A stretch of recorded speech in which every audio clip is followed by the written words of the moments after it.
Let's unbox and install the LG Low Profile Microwave. I have 2 charcoal filters and 2 grease filters, a wall vent bracket, a backdraft damper, 1 left vent grill, 2 middle vent grills, hardware, and a mounting plate. Let's get started. First, I have to prep the microwave to match my venting setup. There are 3 different options: room venting, roof venting, and wall venting.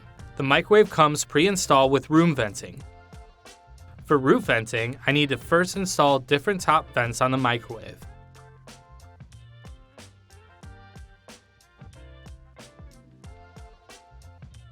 Replace the left with the single left vent grill. Replace the middle vents with the middle vent grills. Next, remove the vent cover.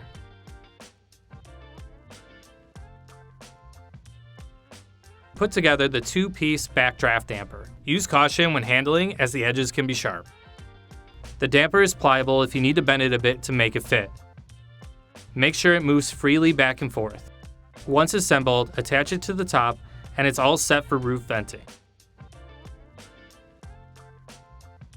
For wall venting, you also need to have the damper assembled.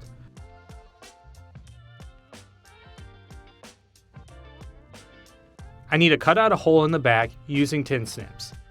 Snip around the tabs on the back of the microwave and discard the plate.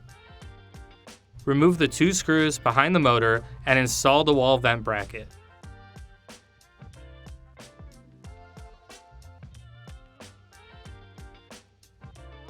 Slide the damper to cover the back and secure it in place. Reattach the vent cover and you're set for room venting.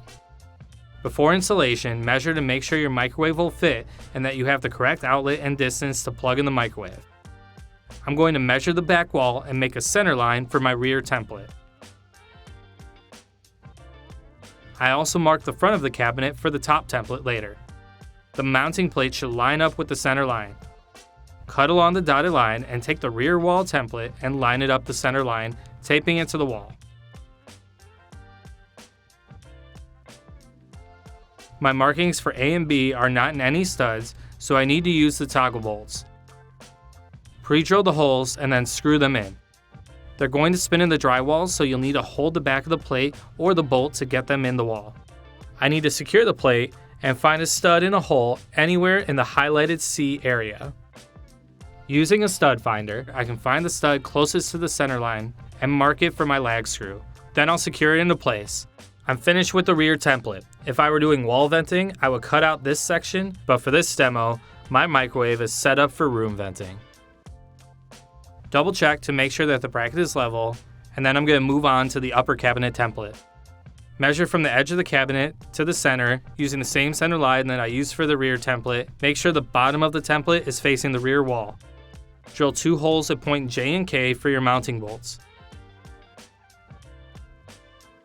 If the cabinet is recessed, I can use these guides and cut filler blocks for the install. Now drill a hole for the power supply cord marked M. If I was doing roof venting, I would also cut along the square here. Carefully lift the microwave and hang it on the support tabs at the bottom of the mounting plate. Reaching through the upper cabinet, thread the power supply cord through the hole. I'm going to secure the microwave with the 2 upper bolts and plug it in.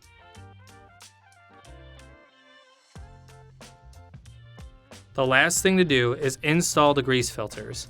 For room venting, you want to install the charcoal filter and then the grease filter. For roof and wall venting, you only use the grease filter and not the charcoal.